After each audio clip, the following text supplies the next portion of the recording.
మన education system లో ఎటువంటి మార్పులు వస్తే బాగుంటది అనేది ఒక చిన్న సజెషన్ ఈ రోజు నేను మీకు చెప్తా. ఇప్పుడు మెడికల్ లో తీసుకుంటే ఎంబీబీఎస్ అనే కోర్స్ ఉంది. ఎంబీబీఎస్ లో ఏంటంటే బ్యాచిలర్ ఆఫ్ మెడిసిన్ ఉంటది, బ్యాచిలర్ ఆఫ్ సర్జరీ కూడా ఉంటది. కాకపోతే ఈ రోజు ఏ హాస్పిటల్కి వెళ్ళినా 100కి 90 మంది పేషెంట్స్ మెడికల్ కేసెస్ ఉంటాయి కానీ సర్జరీ కేసెస్ ఉండవు. కానీ ఆ పేషెంట్ మ్యాండేటరీగా ఒక సర్జన్ అప్రోచ్ అవుతాడు.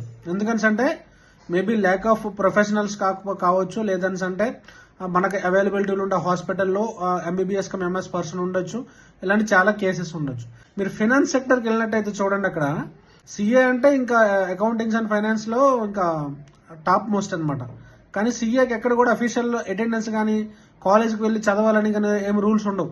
నువ్వు సీఏ అవ్వాలనుకుంటే అఫీషియల్ సీఏ వెబ్సైట్ ఉంటుంది. దాంట్లో మనం రిజిస్ట్రేషన్ జరిగి మనం ఓన్ గా ప్రిపేర్ అయ్యి సీఏ ఫైనల్ ఎగ్జామినేషన్స్ లో మనం అటెంప్ట్ చేసి మనం క్లియర్ చేసి ఫైనల్ గా సీఏ సర్టిఫికేషన్ మనకు వస్తుంది అనమాట.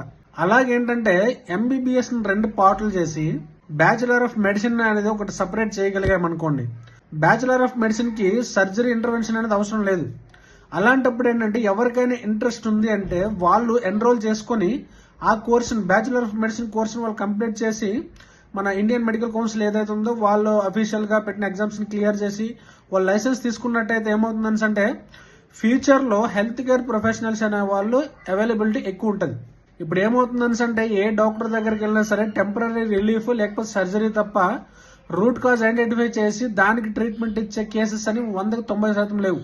అట్లీస్ట్ ఇంకా ఇలాంటి కోర్సెస్ ఏమైనా ప్రొవైడ్ చేయగలిగితే ఎవరికి ఇంట్రెస్ట్ ఉంటే వాళ్ళు ఈ మెడికల్ కోర్స్ ని కంప్లీట్ చేసి అట్లీస్ట్ వాళ్ళ ఫ్యామిలీని వాళ్ళు హ్యాపీగా ఉంచగలరు అనేది నా ఇంటెన్షన్ అనమాట. ఇటువంటి కోర్సెస్ కనుక ఇండియన్ గవర్నమెంట్ కన్సిడర్ చేసి లాంచ్ చేసినట్టయితే it will be very helpful for education system as well as our society also.